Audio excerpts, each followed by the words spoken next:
Everyone here at the North Jersey Vinyl Sanctuary is just thrilled with this latest addition to our collection, Jukebox Mambo Volume 4.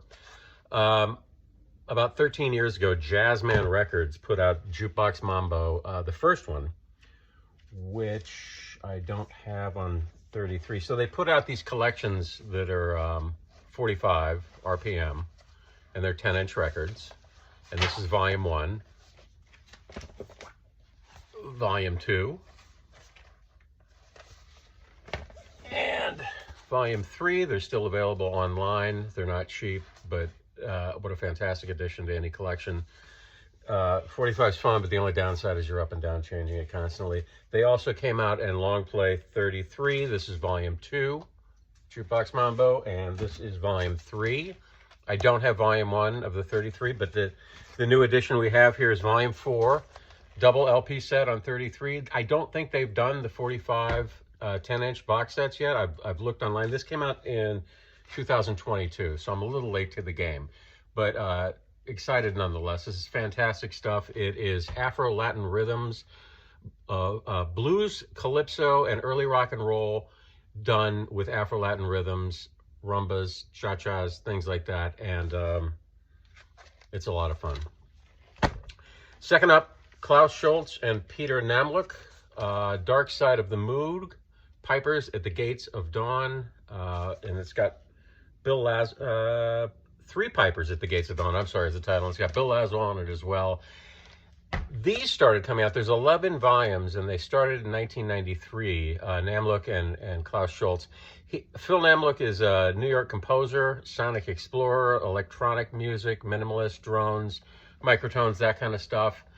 And Klaus Schulze, most of you probably know, he did the first album with Tangerine Dream, then went off and did his own thing. Solid Berlin School, electronic stuff, his albums, just like Tangerine Dream, a lot of sequencers. I think that those into Klaus Schulze, or if you're looking to get into them, Moon Dawn and Time Wind, both from the early to mid-70s, are classic Klaus Schulze. Anyway, Dark Side of the Moog, the first one came out in 1993. I've been sleeping on this, and I get into Tangerine Dream when I was like in 6th grade. I thought they were the coolest thing I'd ever heard.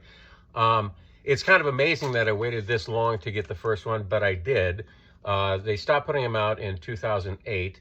If you look at the titles of the album, they've got a real admiration for Pink Floyd. There's Wish You Were There, Volume 1, A Saucer Full of Ambience, Volume 2, Phantom Heart Brothers, Volume 3, and this Piper at the Gates of Now, I keep mispronouncing it, that Three Pipers at the Gates of Dawn, is the 4th volume. It's ambient, avant-garde, electronica with a nod to techno, a nod to Berlin School, only with better technology and some of the Berlin School stuff. Apparently, Klaus Schulze was really into digital, as were a lot of these guys that came out of the 70s when the 80s hit, and the digital keyboards and all. And this kind of, when he started this project with Phil Namlook, they both gravitated back towards analog synthesizers. And this is a lot of fun, and it shows. And I don't know why I waited so long to get it. More electronic music. Sunroof, I've got Volume 1 and Volume 3.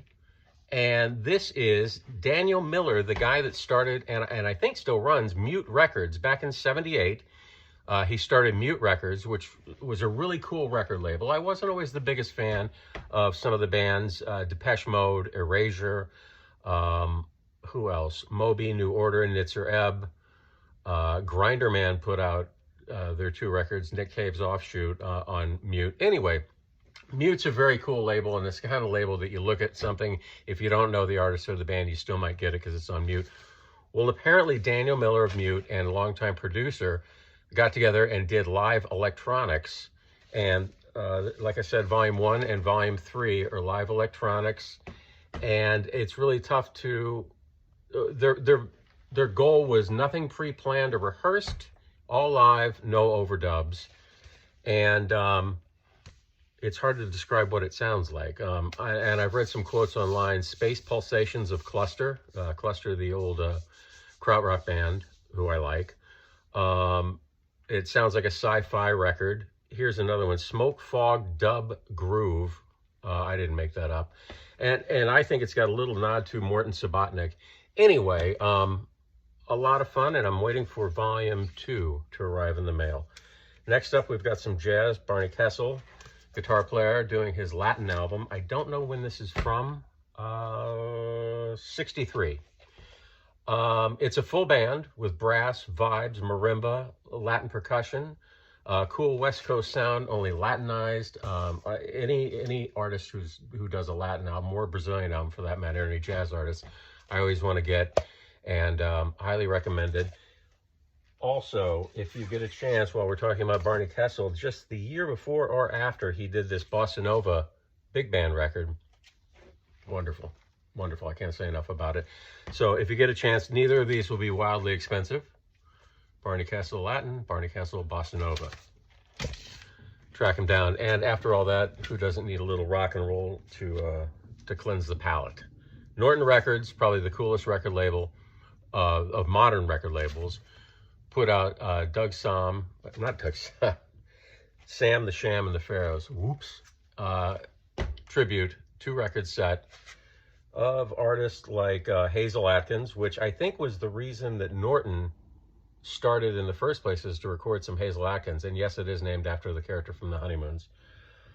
The Liars, Devil Dogs. Well, this is going on and on. Anyway, 2-record set on Norton. Check it out. Not very expensive. You can find it on Discogs. I doubt you're going to run into it at a record store. That's it.